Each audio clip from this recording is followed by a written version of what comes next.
Hey there, StarCraft fans! It's Falcon Paladin coming at you with yet another edition of StarCraft 2 Legacy of the Void. Today it's going to be a match between Scarlett and Time here on King's Cove, the latter edition from WCS Winter. Top left-hand corner, blue Zerg player Scarlett, and bottom right-hand corner, red Terran player Time. Hey Time, you're Chinese, you are a red Terran player, and you are proxying Scarlett, who is Canadian. Alright, man. Scarlett, can you hold this off? This could be a sneaky two for you guys. Always keep that in mind. Time's like, all right, man, I think, okay, this is the right place for a barracks. Yes. Yes, it is. Soul Overlord scouting. Soul Overlord scouting. Hatch first here from Scarlett.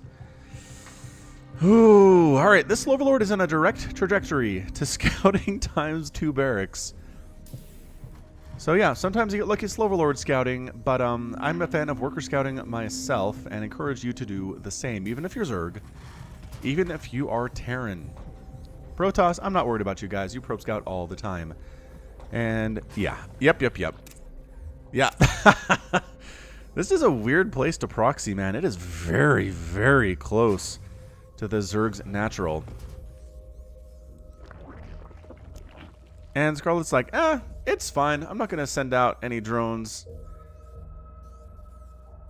We can just hold this off. My pool's nowhere near completion. And here comes the bunker from Time. Ready, set, go. Drone comes down and says, no bunker for you. How about you? Nope, there we go. Now the drones get pulled. What Scarlett is worried about here is bunker. Not so much worried about the presence of Marines, which seems a little bit weird to me. But yeah, the Marine getting extra shots off there, and generally drones can trade pretty well with Marines as they are faster than them, as they hit pretty hard. But with SCVs buffering there, yeah, this is what I'm talking about. This is a full drone pull out of Scarlett, basically saying no bunker for you, no Marines for you either, trying to go ahead. Oh, drone mineral walking there on top of the Marines to take them down, losing some in the process. Drones are going down fairly quickly, 4 drones down. This one is trying to shut down the bunker that's under construction at the natural base. Marines getting chopped right in the back of the head. Bam, another drone goes down. 4 SCVs, but 6 drones have been killed. The bunker does finish, but now there are Lings. And I think that's going to have to be a salvaged bunker without question. Ton of Lings came out there. The drones bought the time that Scarlett needed versus Time there. And this is a shutdown here. This is too many Lings for Time to deal with. No more drones are under production for the time being. We really did need a ton of Zerglings right now. That guy just, bam, he's out. These guys are running home as fast as they can. They don't have stim. And the barracks are heading home too now. So great hold there by Scarlett. Did not panic. Pulled out the drones when she needed to. They pulled stuff off gas here as well. Just recognizing that you don't need speed so much as you just need a whole ton of slow Zerglings who are now cruising across the map. And this needs to be a wall off pretty much immediately. Wait for the Marines to get in. Chuck down a supply depot and call it good. Although, yeah, there we go. Coming on in. Supply depot. Oh, lowering the other one and then lifting it. And now the Lings can't really get anything done with 3 Marines back there firing on them. So Time pulling back, making it happen. We saw this, you guys. We saw this with Maru. Maru versus Scarlett on Sunday. It was very much the same thing. It was you can proxy a Zerg player and mess it up and get it scouted and do almost no damage with it. And then pull back and recover and still win the game. It's kind of insane. Honestly, if I was Terran, I'd probably proxy every time if you can do this. I mean, obviously, it's not easily reproducible here at my level. I'm only Diamond 2 on ladder, but I feel like it's not that hard. It's not like Time is making some really split-second decisions here or necessarily playing really fast. He's just like, oh, we'll just pull everybody back. We'll wall off right before Slowlings get here, and then we'll throw up our second base inside the main. It's not really a bit of a problem at all. Scarlett says, you killed a bunch of my drones. I'm going to drone up like crazy. 6 drones at a time. In fact, probably go for a 3rd base here at some point as well. Just getting speed, just getting additional queens. Want to make sure you have some kind of defense just in case there is a weird push coming on out here. Widow Mines early from Time. I'm very interested by this. And a medevac, a Widow Mine drop against Zerg. This is kind of Time, though. Time is a weirdo. Time does crazy stuff, which is why I like casting him, which is why I grabbed this replay out of the replay pack for WCS Winter, is because Time, he had some crazy games versus a laser back on Frost. When was that? Yeah, I'm not even sure what what tournament that was, but it was sometime in 2018. Still remember those games. It's insane. He plays fast, he plays strong, he plays weird strategies. Can be hard for a Zerg player to handle. We'll see how Scarlett responds to this one. The Canadian Zerg trying to deal with this player. Coming on in and dropping Widow Mines into the natural base. Ready for this action. Overlord does see it, but the reaction time here needs to be pretty much instantaneous, and that is not bad. Ooh, okay, so 2 drones, 5 drones total going down there. Then the unburrow, and then the lift off, and you're totally fine. Look at that. It's distracting the queens, firing at the barracks so the Widow Mines can get picked up and brought out of there. That was fantastic. Another drop coming with Hellions this time. Time is not giving Scarlett any time at all. I say time a lot in my casts. This almost feels like puns, but they're not. Barracks gonna die. Scouting barracks did its job. Distracting barracks did its job there. 5 drones got killed. Scarlett's third base is done up here towards the north, and here comes the medevac. Medevac with 4 Hellions in it, which can be pretty scary, but they can't be changed into Hellbats as the armory is not complete at this stage. It's gonna be some Hellion harass versus Speedlings and versus Queens. Here are the Lings. Doing this on creep, a little bit scary for the Hellions. Backing them into a corner, and look at him picking up the wounded Hellions. None of them die. None of them die. The Lings force them away, but no Hellions die, and that's why you bring a medevac around. That is so great. Meanwhile, where is this medevac? This medevac. Oh, did it do a drop that I missed? No more drones died, did they? 5. I don't think so. I don't think they did. Either way, more Hellions. Oh, there's the pickup, and there's the save. Cruising on up here again. Liberator setting up on this queen. Oh, backing her into a corner with the Hellions. Bam, what a body block. So the Liberator can take her down so she can't run away. Time is playing exceptionally well. Doing some crazy stuff here, too. I'm really enjoying it. Meanwhile, some Lings do get up and delay the third base of time. He's trying to throw up at 6 minutes after the proxy attempt, which is just insane by him. By the way, that he's going for a third base this fast after the proxy got shut down. Liberator doesn't even really try to flee at that stage, which is honestly kind of odd. Meanwhile, more Hellions running into the natural base. So many workers have died in the first few minutes of this game. They're actually trying to focus on that queen for some reason. Are they They're targeting that queen, which is exactly what Scarlett needed them to do. But 25 drones have been killed in the first 7 minutes of this game. Time has lost 7 SCVs. That said, you know how many workers Scarlett has? 59. She's fine. She's lost so many drones, but she has just been droning up every possible spare second that she can. And that's something that is hard to learn as a Zerg player. This is a lesson I learn pretty much every time I stream, is that I need to be droning every second I can. If I don't need units, ya drone. And ya drone, and ya drone, and ya drone. And if you lose drones, guess what? Ya drone some more. That's exactly how this works, and Scarlett is a perfect example of it. I don't think this Liberator's in range to hit anything. There we go. There's the reset up there. The drones get pulled back. Spore Crawler coming in. Queen's joining the party as well. Liberator says, I'm out. I am out before anything really bad happens to me. I was thinking maybe this was a drop lord, but just a regular style Overlord coming on in. And by golly, double armory is on the way here, so I feel like we're meching it. Time is throwing up. Yep, got 3 factories here. Cyclones in the mix too. Ah, race car mech. Some people call it battle mech. I prefer race car mech just because race car mech implies it's fast, and it is. Whereas battle mech's like, what exactly are we talking about here? Is it Thors? No, it is not Thors. They are too slow. Is it tanks? No, it is not tanks. They are too slow. It is going to be Hellions, Hellbats, and Cyclones. Nice target firing on some of those Banelings, losing a Hellion in the process, but that's a pretty darn fair trade. Is this Liberator still doing stuff? Still trying to do stuff. Only has 1 kill. Not really super effective in her role. Okay, so another drone goes down, taking some shots from a Spore. Is not what you want to be doing. Hellions cruising in again. Handful of Lings and Banelings here. Scarlett is not making 100 Zerglings to handle this. Just making a handful of Roaches. Queens stabbing away to an defensive position. Really needs a 4th base considering the fact that Time has been on 3 bases for some time now and needs to keep ahead. Really, 3 bases at 9 minutes just implies you've been harassed a lot, and she has, and Scarlett has. She's making more Roaches. Infestation put on the way. Glial Reconstitution coming up. And really, Time he hasn't created his army yet. He's working on it, but he's been harassing so much and killing so many drones, he really hasn't had the wherewithal or the time or the resources able to get up a giant race car mech army, but it's getting there. We have a handful of Cyclones. We actually do have a tank. I have to imagine that's for a defensive position, as Scarlett really hasn't been able to get too much harassment done, although did delay the third base of Time for a little bit.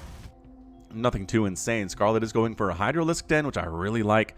I really like the Hydra Viper response to this strategy, wherein you just abduct Cyclones over and over into your Hydras and wipe them out, because the Cyclones are really the concern here, not the Hellions, not the Hellbats. If you have enough army, you can handle that. It's the Cyclones that can really do the work and take down your buildings real fast. So if you can abduct them, just keep that count low. It's almost like how you want to keep a tank count low versus a regular meching Terran player. Especially in Brood War, I guess is what I'm thinking about here, is you want to keep that tank count low, low, low, low, low. The lower it is, the more effective you're going to be. So just individually picking off Cyclones, so that Cyclone count never gets above, 4 or 5, you're going to have a better time. But so far, just really sending out Hellions at this stage. Time is not interested in sending those Cyclones out. Yeah, tanks in defensive position here at the 3rd, really worried about a major attack coming this way, and I don't know that you need to be worried. There's a pretty big Roach Baneling army here, but it's not like they're going to move across the map and try to kill you with Roach Baneling. You know what I mean? Oh, Crypt Queen does get taken down by Blue Flame Hellions. Infernal Pre-Igniter is done. It's going to be Infestors, though. Infestors on the way. There we go. Infestors coming in for Scarlett instead of the, what I would expect to be Viper, but we might get there. We might get there eventually. There is still time to make some of those as well, but Scarlett might have her own strategy on how to handle this. Creep spreading across the map, looking pretty good considering how much Hellion pressure there's been. This creep spread is pretty fantastic. Goodbye, Hellion. Goodbye, other Hellion. All right, so Hellion's going down, but again, against a meching Terran player, Hellions are their mineral dump. They just don't care. It's the Cyclones and the tanks that matter. And a bunch of Vikings here, too. What the heck? I guess Vikings maybe to deal with the Vipers that you're expecting to deal with here, but no, it's going to be Infestors instead with Fungals. I guess maybe Neural Parasite? Nah, Neural Parasite doesn't make any sense here. Neuraling a single Cyclone doesn't help you in any way, shape, or form. But man, she's up to 84 workers at 11 minutes after losing 25 in the first 6. 26 lost here fairly early. That's just, it's bonkers. Her macro is on fire right now. It always is, but it's very good here today. Especially. All right, so trying to come on in and deal with these Cyclones, but look at the lock-on. The lock-on chasing away. And everybody fast, right? You can't pursue. Even with fast Hydralisks and fast Roaches, you can't chase them down and kill them. They're too fast. They got wheels, man. Wheels are faster than legs at all times. Except maybe on creep. But a good Terran player will keep that creep back and not really engage on it unless they absolutely have to. Scarlett's getting a Spire. Thor's in production for time. So maybe this isn't as race car mech as I thought. Maybe this is a transition directly into regular style mech. With tanks and Thors and Hellbats and whatnot.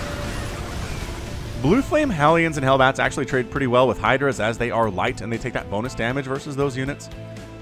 Gotta watch out for that. But yeah, man, usually you don't see Thors and race car mech at the 12-minute mark. So it looks like time is definitely transitioning out of the race car mech style and moving into a more traditional tank Thor Viking setup here. But Scarlett's maxed out. Scarlett's maxed out. She has 83 workers to 70 SCVs, which 83 is almost too much right now, but she's just holding on to the Roach Hydra Baneling army. There's really no reason to make much more of anything else here. Again, maxed out, obviously.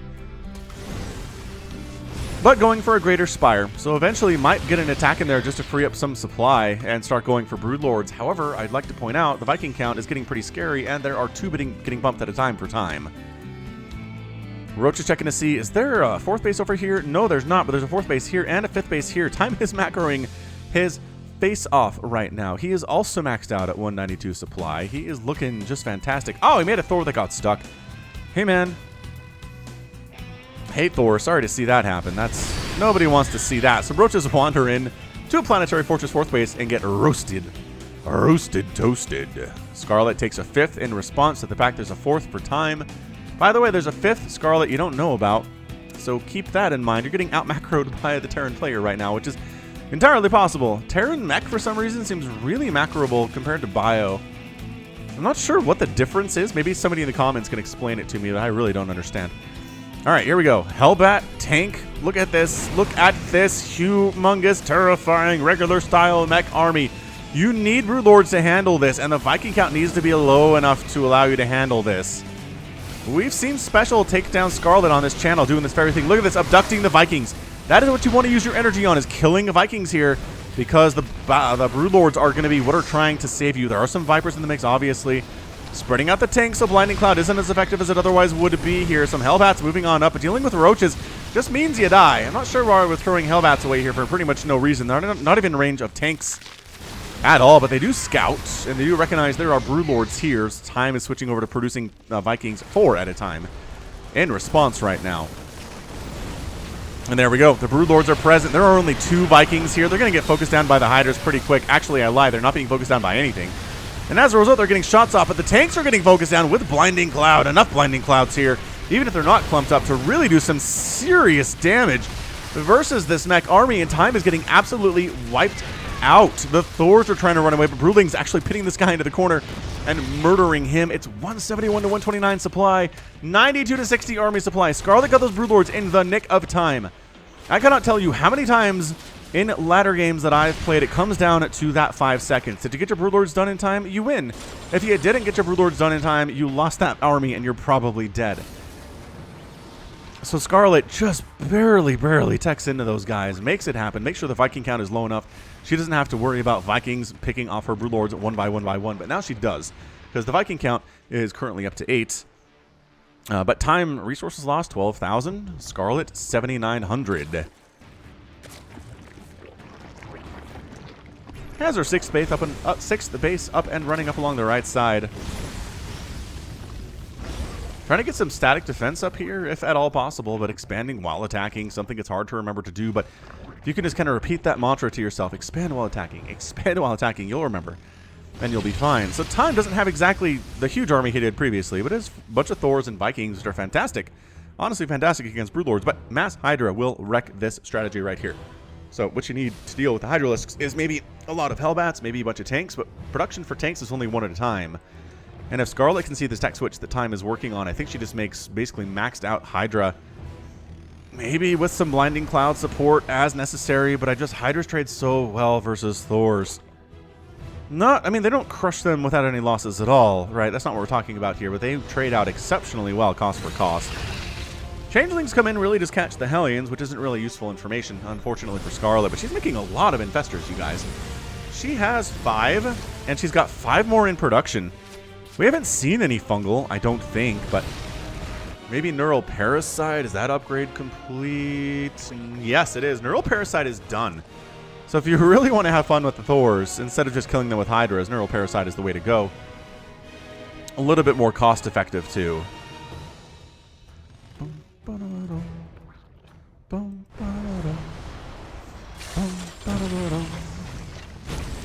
Alright, here goes nothing. The tank count got a little bit higher than I expected it. Oh, there are 6 tanks here. What are their upgrades, Falcon? I don't know. 3-3. Of course they're 3-3. Why wouldn't they be? My Hydra strategy is now null and void. I'm not moving Hydras into this anymore. There are too many Hellbats and too many tanks, especially with those upgrades. Hellbats moving up. Once again, I just think to free up supply and maybe kill some stuff while they do. What the heck is killing drones?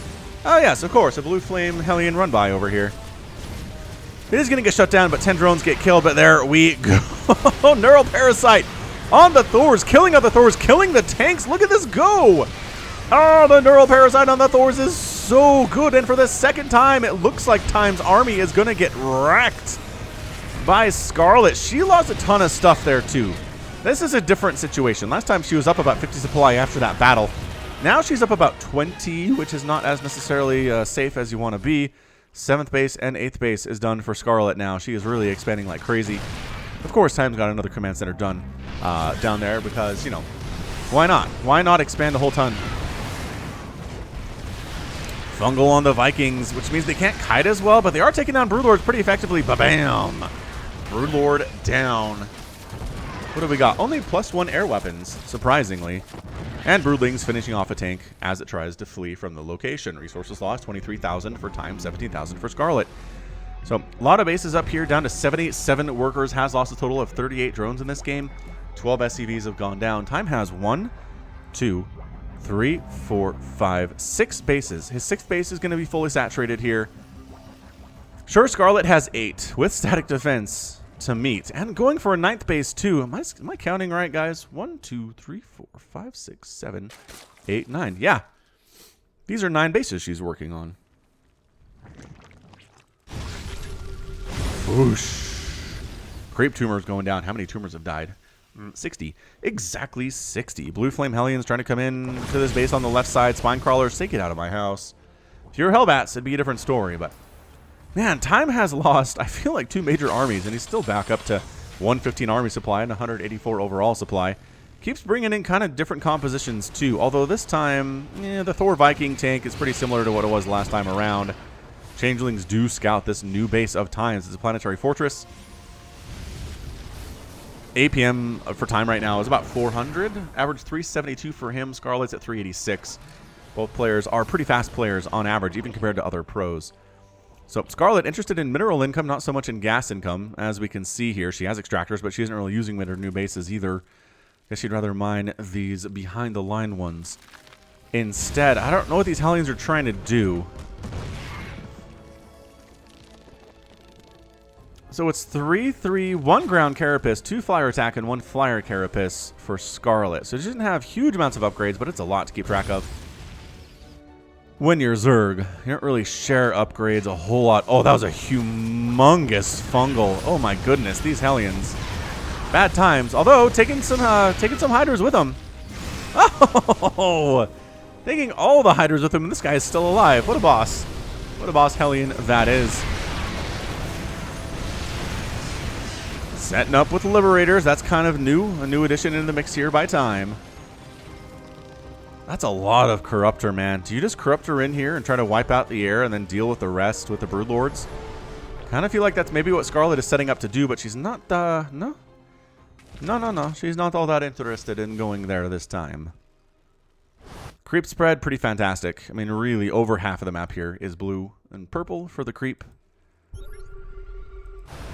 Time sitting back a little bit. Army supply fairly even. He's been able to remax so many times. But I don't think Scarlett's lost enough, right? Scarlett's bank is pretty fantastic. Way better than Time's here. I don't know if Liberators are the answer either. The Corruptor Ball is kind of massive. There are 30 Corruptors in the sky. And +3 flyer attack is done now. We got some Hellbats and tanks working around the right side. Going to set up on the static defense. High ground position where there are our spines, though. Ah, that was a set and forget situation there. Actually dropping in some infested Terrans to try to take down the Liberators. One of them goes down. Another one here, too. Corruptors fighting on in. This is exactly what I was talking about. Trying to use infested Terrans and Corruptors to wipe out the air. And then the rest of the ground is not a problem anymore. And yeah, that's working. Oh, also using Neural Parasite because why not at this stage? Wiping out the Liberators, wiping out each other using the mind control there, and all the Thors are gone. Now we're looking at, I mean, a 189 to 123 overall supply. Sure, this attack is doing some serious work for Time. And sure, Scarlett hasn't really been able to kill any of Time's bases, but I just feel like if this, this hatch goes down, boom. Tank's pretty happy with themselves there. 6 kills and 2 kills each. They will manage to escape. Ruling can't chase them that far. And these Hellbats doing some work, taking out another hatchery. So Time loses an entire army, but takes down 2 hatcheries, which seems like it's probably enough. Although, I mean, Scarlett can just resaturate. She has bases that she hasn't saturated yet because she doesn't have the drone count to do so. So, I mean, I think she's fine overall. Again, the income is 4,000, or the bank, rather, is 4,3600 for Scarlett, about 600 minerals, and 1,000 gas for Time. So, despite the fact that he's expanding like a madman, he has a new base himself because, of course, he has. Anytime he attacks, he's made a new base. This is an amazing, amazing game here, but I just feel like Scarlett has had the lead for some time. She hasn't really pushed, but she's been very patient about it. And losing these 2 hatches, I think she was far enough ahead that it doesn't really matter. You know what I'm talking about, right? You've been in ladder games before where it's like, I lost a couple hatches, but I just feel like I'm so ahead on my opponent. I don't need to push it. I don't need to make any mistakes necessarily. As Flyer Carapace level 3 comes in for these Corruptors, it means they're fully upgraded. So you don't want to make any mistakes, but also you feel like you can handle whatever the other person throws at you pretty simply. It's a pretty good deal. Alright, so Hellions roll in. Transform. Transform into Hellbats if you're going to try to kill this. Come on, man. You have better DPS for sure against building as Hellbats. I think that hatch would be dead if you had transformed, but not interested. Not interested in transforming at all. Yeah, man. The Broodlords, just not... The Viking count is back again, though.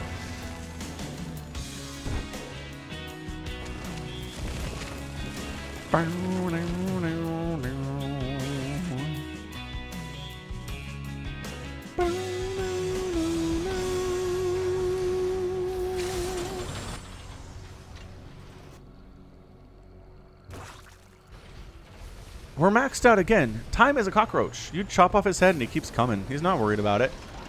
You kill his army, he'll just make another one here in about 3 minutes. It's all good. He has enough bases where this is totally possible. I think Scarlett has her ideal composition here. It's going to be Corruptor, Broodlord, Infestor, Viper. Maybe some queens in there for transfuse as necessary, and this creep just keeps pushing down. It's within spitting distance of Time's new base. So you have got more command centers coming up just for basically just for mules.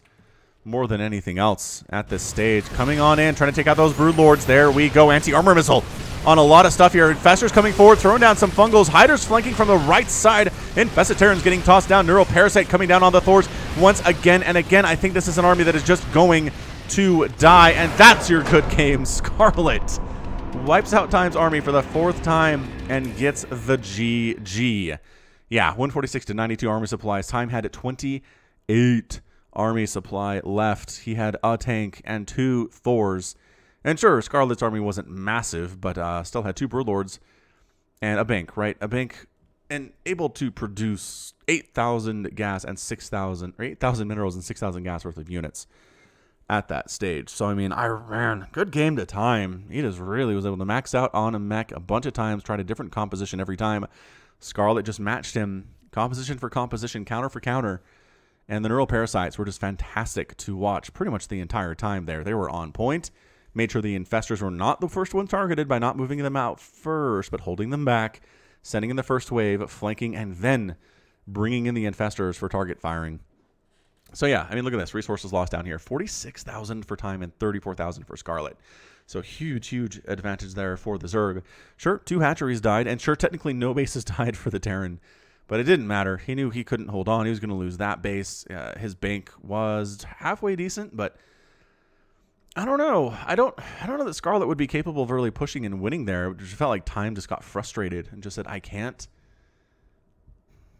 push onto the creep far enough to really threaten Scarlett. Every time I try to do so, it just goes poorly for me. I don't have an answer for the Neurals. I don't have an answer for the Corruptors, the Broodlords, or the Infested Terrans, who are just tearing through my air units with that incredible anti-air attack that does benefit from upgrades, by the way.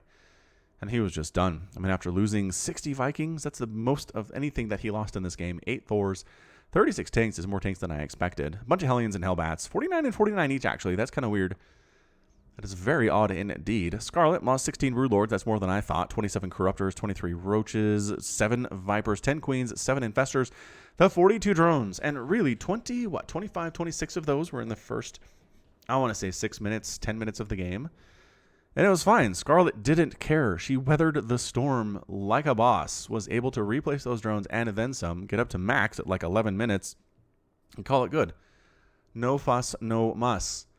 So GG Scarlett there, getting the win against Time in a pretty fantastic ZVT. I don't know if I'm going to give it an epic tag here. I'm going to say I feel like Time, once he lost that first battle, it was only a matter of time, only a matter of attacks before he was out. Scarlett just crushed it so thoroughly and was able to expand a bunch of times there. But I loved Time's play. I mean, have I seen mech played that just macro style in a while? Obviously, Special's capable of it. We've seen him do it recently. But Time was able to just be down 60 supply, and then yoink, he's back up in maybe 2-3 minutes. No big deal. Just enough factories, right? Enough starports back home to really make it happen. And actually, where the heck, how many factories did he have? Let's fact check that, Falcon. He had only 5 factories and 3 starports. How did he do that? I guess reactors help, right? Reactored here. So you get Hellions and Hellbats out pretty quickly. But man, I thought for sure he'd have more factories. I guess reactored starports are a pretty big deal as well, as he was just generally making Vikings out of those, which you can double pump. So, good one. Good match for sure. Really enjoyed casting it. Hope you enjoyed watching it, because that's going to be it from me. So this has been Falcon Paladin, coming at you with yet another edition of StarCraft 2 Legacy of the Void. Go ahead and hit that like button. Hit that subscribe if you like what you saw and what you heard today. You can also catch me on Twitter, Facebook, Patreon, and Twitch. All at /Falcon Paladin. And until next time, as always, thank you so much for watching, and you take care of yourself.